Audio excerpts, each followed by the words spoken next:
విజయనగరం జిల్లా సంతకవటి మండలం మందరాడ గ్రామంలో ప్రేమ పేరుతో మరో యువతి మోసపోయింది.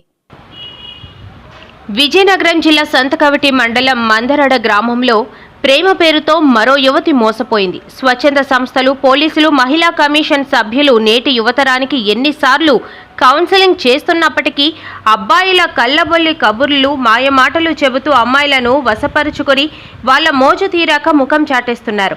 ఇలాంటి సంఘటనలు ఎన్నో జరుగుతున్నాయని చెప్పడానికి వెలుగులోకి వచ్చిన ఈ సంఘటన ఒక ఉదాహరణ. యువతిని మోసం చేసిన ఆర్మీ జవాన్ సతీష్ ఇద్దరు మండరాడ గ్రామానికి చెందిన వారే. 7 నెలలుగా వీరి ప్రేమ పరిచయం కొనసాగుతుంది. తను ఉద్యోగం చేస్తున్న దగ్గరకు యువతిని రావాలని కోరిన జవాన్ సతీష్ ఏమీ ఆలోచించకుండా వెళ్లిపోయిన యువతి. అస్సాం రాష్ట్రంలో ఆర్మీ ఉద్యోగిగా విధులు నిర్వహిస్తున్నాడు. యువతి గర్భం దాల్చడంతో పెళ్లి ఎప్పుడు చేసుకుంటావని యువతి అడగడంతో కులం పేరుతో అడ్డు చెప్తున్న సతీష్.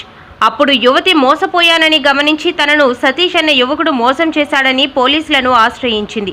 కేసు నమోదు చేసి దర్యాప్తు చేస్తున్న పోలీసులు నాకు ఆ అబ్బాయితో పెళ్లి జరగాలి, లేకపోతే చావే గతి అని బొర్రబెట్టుకుంటున్న యువతి.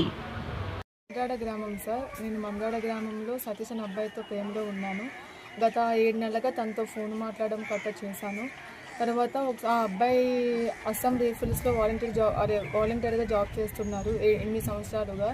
సో అతను ఏంటంటే అక్కడ కామాఖ్య టెంపుల్ ఉంది, వెళ్దాం రమ్మని చెప్పి నాకు అస్సాం టికెట్ బుక్ చేశారు. నాకు అస్సాం వెళ్ళాక ఇష్టం లేకుండా తనతో కలవాల్సి వచ్చిన తర్వాత తను ఆగస్టులో వస్తాను, ఇంట్లో వాళ్ళకి చెప్తాను, పెళ్లి చేసుకుంటా అని చెప్పేసి అన్నారు. అనిన తర్వాత నేను కొన్ని రోజుల తర్వాత నన్ను పెళ్లి చేసుకోను అంటే, నువ్వు కాపుదాన్ని కాదు దేవరదాన్ని, నేను చేసుకున్న ఊళ్ళో పరువు ఉండదు, నాకు ఎవరు గౌరవం ఎవరు అని చెప్పి నన్ను అవాయిడ్ చేయడం స్టార్ట్ చేశారు. గత కొన్ని రోజులకి నా రూమ్కి రావడం, కొట్టడం చేశారు ఆగస్టు మంత్లో.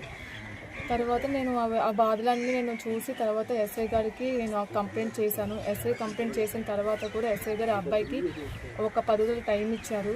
వచ్చి అమ్మాయిని పెళ్లి చేసుకోమని చెప్పారు. అతను చేసుకుంటా అని చెప్పిన తర్వాత 3 డేస్ బ్యాక్ నేను రాను, నాకు లీవ్స్ లేవు, ఏం చేసుకుంటావు చేసుకో అని చెప్పేసి నాకు ఫోన్లో చెప్పేశారు.